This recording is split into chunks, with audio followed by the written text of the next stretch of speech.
Mon ange gardien, protège-moi. Un lien spirituel constant. Il existe en fait une forme de prière qui est à la fois très simple et très puissante. Elle est conçue précisément pour se glisser dans les interstices de nos journées. Alors voyons un peu ensemble en quoi elle consiste. Pour bien comprendre cette pratique, tout part d'une image. Une image très simple mais en même temps très forte, celle d'une flèche qu'on lancerait droit vers le ciel. Il faut garder cette image en tête parce qu'elle va nous servir de fil rouge. Et voilà, le nom de cette pratique, la prière jaculatoire. L'idée est toute simple. C'est une pensée, un mot ou une phrase très courte qu'on lance, comme ça, instantanément vers Dieu. Pas besoin de se préparer, pas besoin de faire de longs discours. C'est direct, c'est rapide et ça va droit au but, exactement comme une flèche. Ok, maintenant qu'on a l'image bien en tête, on va se pencher un peu sur le terme.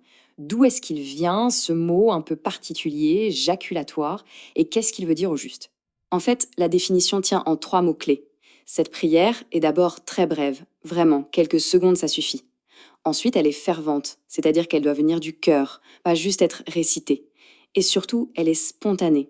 Elle jaillit comme ça au milieu de ce qu'on est en train de faire, sans prévenir. Et c'est là que ça devient fascinant. Le mot lui-même porte toute la métaphore. Jaculatoire, ça vient du verbe latin jaculari. Et ce verbe, il signifie littéralement lancer comme un javelot. On retrouve donc complètement cette idée d'un élan, d'une projection rapide et puissante directement dans l'origine du mot. C'est parfait. Bon, on sait ce que c'est, on connaît l'origine du mot, mais la question essentielle c'est à quoi ça sert? Pourquoi faire ça? Quel est le but de lancer ces petites flèches spirituelles tout au long de la journée? Cette prière, il faut la voir comme un pont. D'un côté, on a nos activités de tous les jours, des choses très concrètes, le travail, les transports, les tâches à la maison. Et de l'autre, on a ce désir de garder une connexion, de trouver un soutien dans les défis de la vie, ce que les textes appellent le combat spirituel. Eh bien, la prière jaculatoire, c'est précisément ce qui vient faire le lien entre ces deux mondes.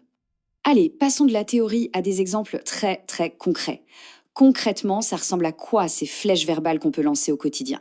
En voici quelques-unes qui sont parmi les plus connues. On commence avec un grand classique qui vient tout droit des évangiles.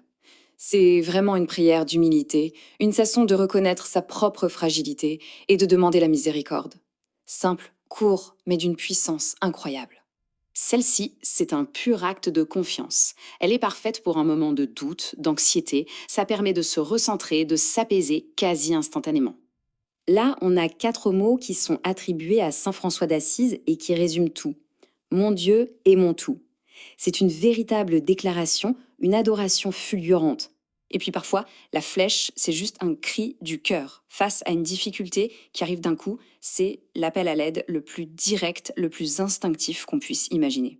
Ici, on retrouve le thème de la confiance, mais exprimé d'une autre manière, de façon plus spécifique. C'est une autre formulation de cet abandon. Et pour finir, voici peut-être la plus simple et la plus directe de toutes.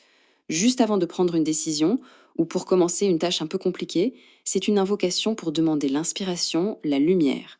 Donc, si on résume, on retrouve nos 3 caractéristiques, brève, fervente, spontanée.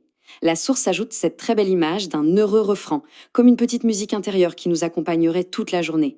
Et un détail important, beaucoup de ces prières sont tirées directement des psaumes ou des évangiles, ce qui leur donne une profondeur toute particulière. Alors tout ça nous mène où? Quel est le but ultime de cette pratique? Si on répète ces petits refrains tout au long de la journée, qu'est-ce qu'on cherche à atteindre au final?